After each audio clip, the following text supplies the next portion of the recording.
মাঠে ধান সবারই কাটা হয়ে যাচ্ছে, আমি কখন কাটবো? সবাই যে যার মতন ধান সব বাড়ি নিয়ে যাচ্ছে।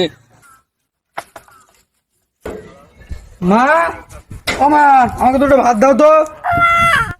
মজা দেবে বাড়ি এস, কাজের নামে খোঁজ নি, ভাত ভাত এক কানে করে বাড়ি মারবে একদম। ওগো, তুমি ওকে ওইভাবে বকছো কেন? ওকে ওরকম করতে নেই, বাবা একটু বকে, একটু কাজ বাজ কর, বড় তো হয়েছিস, বাপের দিকেও ফের বয়স তো হচ্ছে বাপের নাকি। যার জীবনে বিয়ে নাই, বউ নাই, তার কাম করে কি লাভ? এই তোরে বেটি, ও সামলা, এখান থেকে দূর কর। তোমারই তো ছেলে। তোরে বেটি, তোরই লাইফে ওরকম হয়েছে, একদম পুরো ভারতীয় ধারি গাঁজা মাজা সব।